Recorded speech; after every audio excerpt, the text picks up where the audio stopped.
Things didn't get better, no help from anyone, not even life-changing information. She wore torn underwear. Thanks to God, nobody can see that. Her shoes were worn out, and buying new ones wasn't an option. She avoided even checking prices, her pockets were empty. People gave her clothes, good ones. Not because she asked, but perhaps because God chose to cover her brokenness, if such vocabulary exists. They fit her so well that no one could tell she had nothing. She stayed away from women's church meetings, afraid they would ask her to contribute dues. Silva sat quietly one evening, staring at her phone. The room was dim, her child asleep beside her, and her husband outside trying to fix a neighbor's generator for a little extra cash. She opened social media again, then paused. This time, instead of scrolling, she closed the app. Something inside her shifted. For the first time in a long while, she asked herself a different question. What do I actually have? Not what she lacked. Not what others had.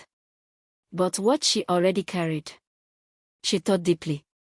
She realized something small but important. During her time as a waitress, she had learned how to deal with people. At the POS business, she learned how to manage money, even if it was little. At the microfinance job, she understood how loans worked, how customers behaved, and why people failed to repay. It wasn't much, but it was something. The next morning, she spoke to her husband. I may not have a good degree, she said slowly, but I have experience. Maybe I can use it.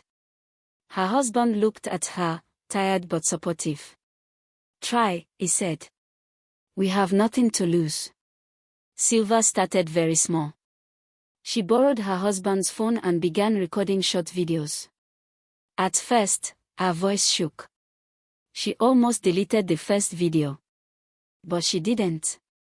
In the video, she simply explained how small businesses can manage daily money, how to avoid bad loans, how to start small with little capital. She posted it online. The first day, no views. The second day, 3 views. The third day, someone commented. This is helpful. That one comment gave her courage. She kept going. Weeks turned into months. Her videos slowly improved. She became more confident. Her words became clearer. People began to notice her. Not because she had a first-class degree, but because she spoke from real experience. One day, a small business owner sent her a message. Can you help me teach my staffs on how to avoid bad loan in my newly set up microfinance bank? She almost ignored it. Then she remembered where she started. She replied. That one client turned into 2. 2 turned into 5. Silva started offering simple financial guidance to small business owners, POS operators, food vendors, petty traders. She didn't call herself a consultant. She just helped. But people were willing to pay small amounts for her advice. For the first time in years, money started coming in, slowly, but steadily. One afternoon, she received an email. A big company. They had seen her content online.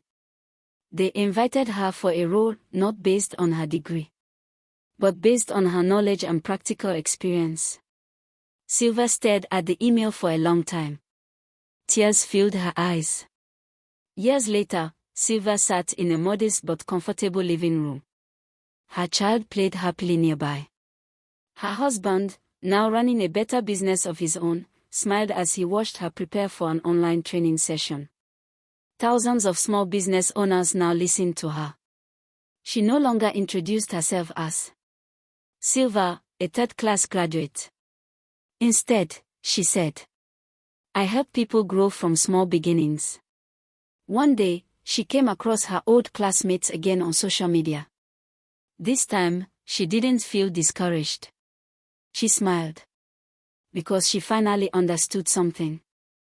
Life did not end at third class. It only began where she decided to rise.